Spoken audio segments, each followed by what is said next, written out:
Dear students, Durga tutorial के online classes में आपका स्वागत है। हम आपको पढ़ाने जा रहे हैं 12वीं कक्षा का भूगोल, मानव भूगोल, यूनिट 2, चैप्टर 1। आज हम आपको पढ़ाने जा रहे हैं जिसका नाम है विश्व जनसंख्या, वितरण, घनत्व और वृद्धि। तो आइए आगे बढ़ते हैं और समझने का प्रयास करते हैं कि जनसंख्या वितरण का मतलब क्या होता है। तो पूरे विश्व में जीवित मनुष्यों की संख्या को विश्व की जनसंख्या कहते हैं। एक बार इसको और समझने का प्रयास कीजिए कि जनसंख्या कहते किस चीज को है। तो पूरे विश्व में जीवित मनुष्यों की जो संख्या होती है उसको हम लोग विश्व की जनसंख्या कहते हैं। और भूपृष्ठ पर यानी कि धरती पर लोगों के फैलाव को जनसंख्या वितरण कहते हैं। जनसंख्या वितरण की विशेषता पर हम विचार करते हैं कि पूरे विश्व में जो जनसंख्या का वितरण है उसकी क्या खूबियां हैं, उसकी क्या विशेषताएं हैं। पहली विशेषता यह है कि विश्व में जनसंख्या का वितरण बड़ा ही असमान है, यानी कि दुनिया में जनसंख्या का वितरण एक जैसा नहीं है। दूसरी खूबी है कि विश्व की जनसंख्या का 90% भाग इसके मात्र 10% क्षेत्र पर निवास करता है, यानी कि पूरी दुनिया के 10% क्षेत्रफल पर पूरे विश्व की जनसंख्या का 90% भाग रहता है। आगे बढ़ते हैं। तीसरी विशेषता, विश्व का लगभग 60% जनसंख्या केवल 10% देशों में निवास करती है, जिसमें 6 देश एशिया महाद्वीप में स्थित है। कहने का मतलब कि संसार के मात्र 10% देशों में विश्व की आधी से अधिक आबादी रहती है, जिसमें से 6 देश एशिया महाद्वीप में स्थित है। विश्व का सबसे बड़ा जनसंख्या वाला देश चीन है। इसके ठीक बाद भारत का स्थान आता है। अब हम विचार करते हैं विश्व में जनसंख्या वितरण और घनत्व को प्रभावित करने वाले कौन कौन से कारक हैं। तो इन कारकों को हम लोग 2 भागों में बांट सकते हैं, प्राकृतिक कारक अथवा भौतिक कारक और मानवीय कारक। आइए पहले हम प्राकृतिक कारकों पर विचार करते हैं। प्राकृतिक वातावरण के बहुत से कारक जनसंख्या के वितरण को प्रभावित करते हैं।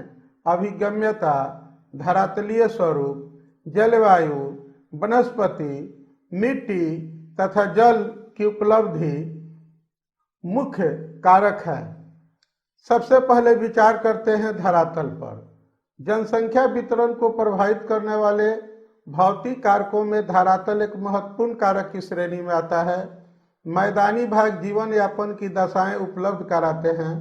मैदानों का समतल धरातल कृषि, परिवहन, औद्योगिकरण और शहरीकरण की आदर्श दशाएं प्रस्तुत करते हैं।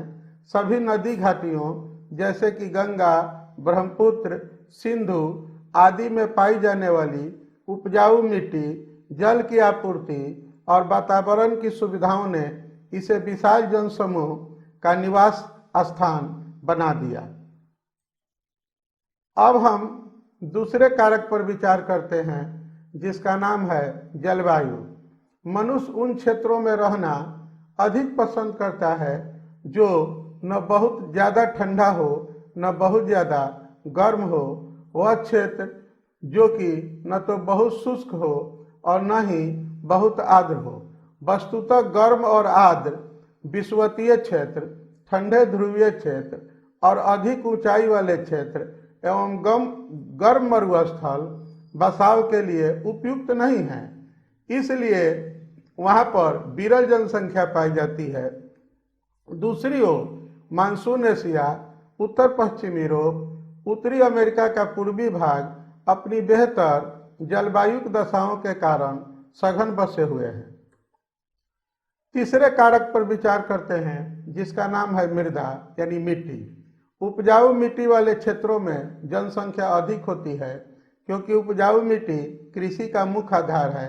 अधिकांश उपजाऊ मिट्टी गंगा, सिंधु, वांगो, मिसिसिपी आदि घाटियों में मिलती है और इन्हीं क्षेत्रों में जनसंख्या भी अधिक है।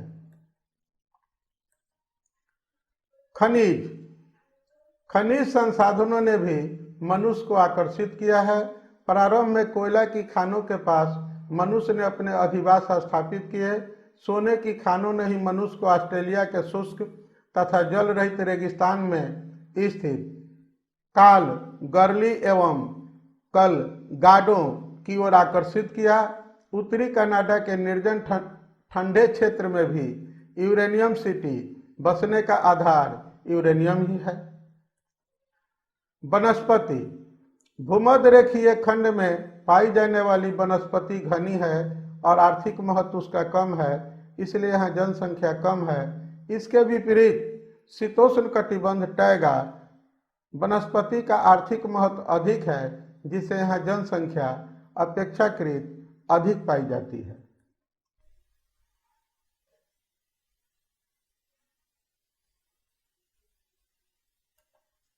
अब हम विचार करते हैं मानवीय कारण पर। इसके अंतर्गत पहला कारण आता है कृषि। विश्व में जिन प्रदेशों में कृषि का विकास हुआ है वहाँ जनसंख्या अधिक पाई जाती है। उदाहरण के लिए तटीय निम्न भूमियों में एवं नदी घाटियों में जनसंख्या घनत्व अधिक पाया जाता है, क्योंकि यहाँ की उपजाऊ मिट्टी और जल आपूर्ति कृषि के लिए उपयुक्त है। नगरीकरण और औद्योगिकरण विश्व के प्रमुख औद्योगिक प्रदेशों में घनी जनसंख्या निवास करती है। जापान और ब्रिटेन इसके प्रमुख उदाहरण हैं। पश्चिमी यूरोप के देश तथा संयुक्त राज्य अमेरिका का उत्तर पूर्वी भाग औद्योगिक विकास के कारण ही अधिक घने बसे हुए हैं। यातायात की सुविधाओं का भी जनसंख्या पर प्रभाव पड़ता है। वे क्षेत्र जो कि विश्व के अन्य क्षेत्रों से सड़क, रेल और जल मार्गों से अच्छी तरह जुड़े हुए हैं, सघन आबादी वाले हैं, क्योंकि यातायात के साधनों के कारण उनका औद्योगिक और व्यापारिक विकास हुआ है। राजनीतिक कारक जैसे कठोर प्रवासन के नियम आदि भी कई क्षेत्रों की जनसंख्या भी रखने में सहायक होते हैं, जबकि यह क्षेत्र अधिक जनसंख्या रखने में सक्षम है। कुछ देशों जैसे फ्रांस, साइबेरिया आदि में जनसंख्या बढ़ाने के प्रयत्न के उद्देश्य से सरकार कई प्रकार की रियायतें जैसे कर में छूट आदि भी देती हैं। अब हम विचार करते हैं जनसंख्या घनत्व पर। प्रति एकांक क्षेत्रफल में निवास करने वाली जनसंख्या को जनसंख्या घनत्व कहते हैं। इसे व्यक्ति प्रति वर्ग किलोमीटर में व्यक्त किया जाता है। यूएनओ की रिपोर्ट के अनुसार 2001 में पूरे विश्व की औसत जनसंख्या घनत्व 41 व्यक्ति प्रति वर्ग किलोमीटर है। इसे अंगगणितीय जनसंख्या घनत्व भी कहते हैं। आगे बढ़ते हैं। जनसंख्या घनत्व बराबर होता है कुल जनसंख्या बटा कुल क्षेत्रफल। अब हम देखते हैं जनसंख्या घनत्व के आधार पर क्षेत्र का विभाजन कैसे होता है। जनसंख्या घनत्व के आधार पर पूरे विश्व को 3 प्रकार के क्षेत्रों में विभाजित किया जाता है। पहला है सघन आबादी वाला क्षेत्र। इसके अंतर्गत उत्तर पूर्व अमेरिका, उत्तर पश्चिम यूरोप, दक्षिण तथा दक्षिण पूर्व एशिया एवं पूर्वी एशिया के क्षेत्र आते हैं। मध्यम आबादी वाला क्षेत्र, इसके अंतर्गत दक्षिण भारत, नॉर्वे, स्वीडन, पश्चिम चीन तथा पूर्वी यूरोप आते हैं। विरल आबादी वाला क्षेत्र, इसके अंतर्गत ध्रुवीय क्षेत्र, शीत मरुस्थल, उष्ण मरुस्थल तथा उच्च वर्षा के क्षेत्र आते हैं। अब हम जनसंख्या परिवर्तन के घटकों पर विचार करेंगे। जनसंख्या परिवर्तन के 3 घटक होते हैं, जन्म, मृत्यु और प्रवास। जनसंख्या परिवर्तन के अब हम पहले घटक पर विचार करेंगे। अशोधित जन्म दर को प्रति 1000 स्त्रियों द्वारा जन्म दिए जीवित बच्चों के रूप में व्यक्त किया जाता है। यानी कि प्रति 1000 जनसंख्या पर जीवित बच्चों की संख्या को हम लोग अशोधित जन्म दर के नाम से जानते हैं। घटती हुई मृत्यु दर से भी जनसंख्या में परिवर्तन हो सकता है। प्रवास को मनुष्य और संसाधन के बीच बेहतर संतुलन प्राप्त करने की दिशा में एक स्वतः स्फूर्त प्रयास के रूप में निरूपित किया जा सकता है। अब आइए हम प्रवास की परिभाषा समझ लें और उसके प्रकार समझ लें। जनसंख्या का किसी एक स्थान से दूसरे स्थान पर जाकर बसने को प्रवास कहते हैं। यानी कि जनसंख्या का कुछ भाग जब एक स्थान से दूसरे स्थान पर जाकर बस जाता है तो उस शिफ्टिंग को, यानी कि जनसंख्या एक जगह से दूसरे जगह जब शिफ्ट होती है, निवास करने लगती है, तो उसे हम प्रवास कहते हैं। जब लोग एक प्रदेश से दूसरे प्रदेश में जाकर बसते हैं तो उसे उत्प्रवास कहते हैं। परंतु जब लोग अन्य प्रदेशों से आकर किसी प्रदेश में बसते हैं तो उसे अप्रवास कहते हैं। अपेक्षाकृत लंबी अवधि के लिए निवास स्थान में परिवर्तन को ही प्रवास के नाम से जाना जाता है। प्रकार इसके कौन कौन से हैं? तो स्थानांतरण की दिशा के आधार पर प्रवास के निम्नलिखित प्रकार हैं। पहला है ग्राम से नगर को, दूसरा है नगर से ग्राम को, तीसरा है नगर से नगर को। अब हम आगे बढ़ते हैं। और एक और है अंतर्राष्ट्रीय प्रवास, यानी कि स्थानांतरण की दिशा के आधार पर प्रवास के 4 भेद होते हैं। ग्राम से नगर को, नगर से ग्राम को, नगर से नगर को और अंतर्राष्ट्रीय प्रवास। अंतर्राष्ट्रीय का मतलब एक देश से दूसरे देश को। अब हम जन्म दर और मृत्यु दर में क्या अंतर होता है इस पर विचार करते हैं। जन्म दर प्रति 1000 व्यक्तियों के पीछे जीवित शिशुओं की दर को हम लोग जन्म दर कहते हैं, जबकि मृत्यु दर प्रति 1000 व्यक्तियों के पीछे मृतक शिशुओं की दर को, संख्या को मृत्यु दर के नाम से हम लोग जानते हैं। जन्म दर की गणना प्रति 1000 प्रति वर्ष से की जाती है, जबकि मृत्यु दर की गणना प्रति 1000 प्रति वर्ष के दर से की जाती है। जन्म दर मृत्यु दर से अधिक हो तो इसे धनात्मक वृद्धि कहते हैं, जबकि मृत्यु दर जन्म दर से अधिक हो तो इसे हम लोग ऋणात्मक वृद्धि के नाम से जानते हैं। अंकीय विभाजन यानी कि डिजिटल डिवाइड, आइए इस पर विचार करते हैं। सूचना और संचार तकनीक जो विकास पर आधारित है, विश्व में असमान रूप से विभाजित है। राष्ट्रों में राजनैतिक, आर्थिक तथा सामाजिक विभिन्नताएं हैं। ये अपने नागरिकों को सूचना संचार तकनीक किस प्रकार प्रदान कर सकते हैं। विकसित देश इस कार्य में आगे हैं, जबकि विकासशील देश अभी पीछे हैं। इसी को हम लोग डिजिटल विभाजक के नाम से जानते हैं। आइए विचार करते हैं प्रवास के कारक पर। प्रवास के 3 कारक होते हैं। पहला है प्रतिकर्ष कारक, दूसरा है अपकर्ष कारक, तीसरा है आंतरिक प्रवास। प्रतिकर्ष कारक जिन क्षेत्रों में प्रतिकूल दशाएं जैसे निर्धनता, बेरोजगारी, शिक्षा, स्वास्थ्य, मनोरंजन और अन्य सुविधाओं की कमी है, वहां की जनसंख्या को दूसरे स्थानों पर जाकर बसने के लिए बाध्य करती है। अपकर्ष कारक नगरों तथा लक्षित क्षेत्रों के प्रमुख अपकर्ष कारक हैं। इन कारकों में उच्च वेतन, सस्ती भूमि, अच्छा जीवन स्तर तथा आर्थिक प्रगति के अवसर शामिल हैं। प्रवास के प्रतिकर्ष कारक तथा अपकर्ष कारक में क्या अंतर है, आइए इसको समझ लें।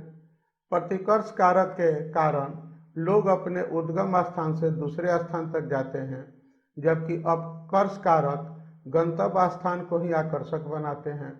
बेरोजगारी, रहन सहन की निम्न दशाएं, राजनीतिक उपद्रव, प्रतिकूल जलवायु, प्राकृतिक विपदाएं, महामारियां प्रतिकर्ष कारक हैं, जबकि कार्य के बेहतर अवसर, रहन सहन की अच्छी दशाएं, शांति तथा अस्थायी जीवन व संपत्ति की सुरक्षा, अनुकूल जलवायु आदि अपकर्ष कारक हैं। आंतरिक प्रवास पर थोड़ा विचार कर लें। आंतरिक प्रवास अपेक्षाकृत अधिक प्रचलित जनांकिकीय प्रक्रिया है। इसमें लाखों लोग गांवों को छोड़कर नगरों की ओर अथवा सघन आबाद क्षेत्रों से बेहतर अवसर प्रदान करने वाले प्रदेशों की ओर प्रवास करते हैं। आइए विचार करते हैं अब जनसंख्या वृद्धि के परिणामों पर। पहला, जनसंख्या में तीव्र वृद्धि, आवास और सामाजिक सुविधाओं की कमी। दूसरा, बेरोजगारी। तीसरा, रहन सहन का निम्न स्तर, गरीबी, भूखमरी और कुपोषण। चौथा, अशिक्षा और रूढ़िवाद। पांचवा, बाल श्रम और बाल शोषण। छठा, बाल अपराध और अपराधों में वृद्धि। सातवां, संसाधन का दुरुपयोग। आठवां, औद्योगिक क्षेत्र का धीमा विकास। नौवां, नैतिक मूल्यों का पतन। 10वां, सामाजिक तनाव में वृद्धि। अब विचार करते हैं जनसंख्या ह्रास के परिणामों पर, यानी कि अगर विश्व की जनसंख्या या किसी देश की जनसंख्या बहुत अधिक कम हो जाए तो उसके क्या परिणाम होते हैं। निम्न जन्म दर, वयस्क जनसंख्या का कम अनुपात और बढ़ती हुई जनसंख्या। कुछ क्षेत्रों में जनसंख्या में ऋणात्मक परिवर्तन, जीवन अवधि का बढ़ना, सामाजिक सुरक्षा प्रणाली पर दबाव यानी कि श्रम बल की कमी, उच्च शहरीकरण और औद्योगिकीकरण, उद्योगों, विद्यालयों और कॉलेजों की पुनः स्थापना, मानवीय सिद्धांतों का हनन व पतन, सामाजिक तनाव में वृद्धि। आइए विचार करते हैं विश्व में जनसंख्या वृद्धि की प्रवृत्ति पर, यानी कि विश्व में जनसंख्या किस तरह से बढ़ती है, इस पर विचार करते हैं। इस समय विश्व की जनसंख्या लगभग 1.5% प्रति वर्ष की दर से बढ़ रही है। विश्व की जनसंख्या की वृद्धि दर में प्रादेशिक भिन्नताएं देखने को मिलती हैं। उदाहरण के लिए कुछ देशों में वार्षिक वृद्धि दर केवल 0.3% ही है, जबकि कम विकसित देशों में यह 2% से भी अधिक है। महाद्वीपीय स्तर पर सबसे अधिक वृद्धि अफ्रीका में 2.8% वार्षिक है। इसके विपरीत यूरोप में केवल 0.2% वृद्धि दर है।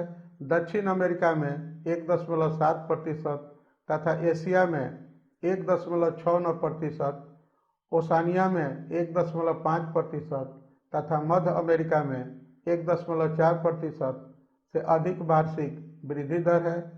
विश्व जनसंख्या को 50 करोड़ से 100 करोड़ होने में 200 वर्ष लगे, 100 से 200 करोड़ होने में 80 वर्ष तथा 200 से 400 करोड़ होने में 45 वर्ष लगे, जबकि 400 से 600 करोड़ होने में केवल 24 वर्ष लगे। अब हम नगरीय जनसंख्या की बढ़ती हुई प्रवृत्तियों के लक्षणों पर विचार करते हैं। विश्व की नगरीय जनसंख्या में प्रति वर्ष 6 करोड़ की वृद्धि हो रही है। 1800 ईस्वी में विश्व केवल 2.5% जनसंख्या नगरों में रहती थी। 1960 में विश्व की लगभग 1/3 जनसंख्या नगरों में रहने लगी। सन 1999 तक 47% से अधिक जनसंख्या का आवास नगरीय था। जनसंख्या वृद्धि का अधिकांश भाग नगरों में जन्मे लोगों से हुई प्राकृतिक वृद्धि है। शेष वृद्धि ग्रामीण क्षेत्रों में नगरों में प्रवास करने वाली जनसंख्या के कारण है। 1960 तथा 2000 के बीच नगरों की जनसंख्या 20 गुना से अधिक बढ़ी है। अब हम चलते हैं नगरीय जनसंख्या की बढ़ती हुई प्रवृत्तियों के लक्षणों के कुछ और भाग पर। सन 1960 में नगरीय जनसंख्या 80 करोड़ थी, परंतु 2000 में यह जनसंख्या बढ़कर 3 अरब 28 करोड़ हो गई। एक जनसंख्या प्रेक्षण के अनुसार सन 2030 में विश्व की नगरीय जनसंख्या 8 अरब हो जाएगी। इस 40 वर्ष की अवधि में विश्व की कुल जनसंख्या 3 अरब से बढ़कर 6 अरब हो गई। तकनीकी, औद्योगिक एवं सेवा आधारित अर्थव्यवस्थाओं की ओर भूमंडलीय झुकाव के परिणाम स्वरूप विश्व जनसंख्या के नगरीय दर में तीव्र वृद्धि हुई है। अब हम जनांकिकीय संक्रमण के सिद्धांत की चर्चा करेंगे। जनांकिकीय संक्रमण सिद्धांत किसी क्षेत्र की जनसंख्या के वर्तमान तथा भविष्य की जनसंख्या के पूर्वानुमान के लिए किया जाता है। यह सिद्धांत बताता है कि समाज ग्रामीण, खेतीहर और अशिक्षित अवस्था से उन्नति कर साक्षर होकर नगरीय या औद्योगिक अवस्था को प्राप्त करता है। इसके विपरीत किसी प्रदेश की जनसंख्या उच्च जन्म और उच्च मृत्यु से निम्न जन्म एवं निम्न मृत्यु को प्राप्त करती है। जनांकीय संक्रमण की अवस्था इसी को कहते हैं।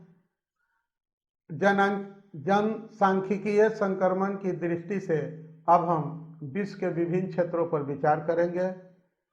जनसांख्यिकीय संक्रमण की दृष्टि से विश्व के विभिन्न क्षेत्रों को 4 भागों में हम बांट सकते हैं।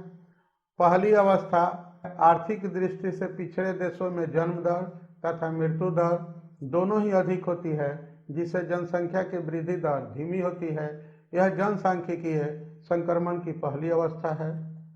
दूसरी अवस्था, जनसांख्यिकीय संक्रमण की दूसरी अवस्था आर्थिक विकास के आरंभ होने तथा स्वास्थ्य सेवाओं के उपलब्ध होने पर शुरू होती है। मृत्यु दर में उल्लेखनीय गिरावट आ जाती है, परंतु जन्म दर अभी भी ऊंची बनी रहती है। परिणाम स्वरूप जनसंख्या तीव्र गति से बढ़ती है। अफ्रीका, लैटिन अमेरिका तथा दक्षिण पूर्व एशिया के बहुत से देश जनसांख्यिकीय संक्रमण की दूसरी अवस्था में हैं। तीसरी अवस्था, जनसांख्यिकीय संक्रमण की तीसरी अवस्था में जन्म दर काफी कम हो जाती है, जिससे वृद्धि दर में भी कमी हो जाती है। इस प्रकार की स्थिति जापान में द्वितीय विश्व युद्ध के पश्चात हुई थी। चिली, बोलिविया तथा अंगोला आज भी इस प्रकार की स्थिति में है। चौथी अवस्था, जनसांख्यिकीय संक्रमण की इस अवस्था में जन्म दर, मृत्यु दर बहुत ही कम हो जाती है, जिससे वृद्धि दर बहुत कम हो जाती है। कुछ देशों में तो वृद्धि दर शून्य हो जाती है। 1984 में ऑस्ट्रिया में वृद्धि दर शून्य थी। संयुक्त राज्य अमेरिका, यूरोपीय, रूस, ऑस्ट्रेलिया तथा न्यूजीलैंड आदि उन्नत देश जनसांख्यिकीय संक्रमण की चौथी अवस्था में हैं। अब हम इस अध्याय से जुड़े हुए महत्वपूर्ण प्रश्नों की सूची आपको दे रहे हैं और इन सारे प्रश्नों का उत्तर आपको इस लेक्चर में और स्क्रीन पर दिखाए गए नोट्स में उपलब्ध है। आप उन प्रश्नों का उत्तर लिखें और उसको लिखकर हमें व्हाट्सएप पर भेजें। हम चेक करके आपको अच्छा दिशा निर्देश देने का प्रयास करेंगे। चलते हैं लघुत्तरीय प्रश्नों की ओर। जनसंख्या परिवर्तन के 3 घटक कौन कौन से हैं? अंकीय विभाजक क्या है? जनसंख्या के विभाजन को प्रभावित करने वाले भौगोलिक कारकों का उल्लेख करें। प्रवास से आप क्या समझते हैं? जन्म दर और मृत्यु दर में अंतर बताएं। अंकगणितीय जनसंख्या घनत्व क्या है? ये 6 प्रश्न हैं। इस पर ध्यान दीजिए। क्वेश्चन नंबर 3 पर जनसंख्या के विभाजन को प्रभावित करने वाले भौगोलिक कारकों का उल्लेख करें। अगर उल्लेख के जगह वर्णन लिख दे तो ये प्रश्न आपको दीर्घोत्तरीय प्रश्न बन जाएगा। आगे बढ़ते हैं। अब दीर्घोत्तरीय प्रश्नों की सूची पर विचार कर लेते हैं। पर आवास से संबंधित 3 कारकों का उल्लेख करें। विश्व में जनसंख्या वितरण को प्रभावित करने वाले कारकों का वर्णन कीजिए। 2 नंबर सवाल पर ध्यान दीजिए, यहाँ वर्णन के जगह उल्लेख हो जाएगा तो ये शॉर्ट क्वेश्चन में कन्वर्ट हो जाएगा। विश्व में जनसंख्या वृद्धि की प्रवृत्ति का वर्णन करें। अगर इसी को चर्चा करें दे दे तो आपको शॉर्ट क्वेश्चन बन जाएगा। जनआंख्यिकीय संक्रमण सिद्धांत की विवेचना करें। जनसंख्या वृद्धि और ह्रास के परिणामों की चर्चा करें। इसी के साथ आज का लेक्चर समाप्त होता है। आपको इस वीडियो को देखने के लिए बहुत बहुत धन्यवाद। अगर पसंद आए तो लाइक कीजिए और हमसे संपर्क करना चाहते हैं तो आप हमारे व्हाट्सएप नंबर, ईमेल आईडी पर संपर्क कर सकते हैं। आपको आगे का मार्गदर्शन मिलता रहेगा।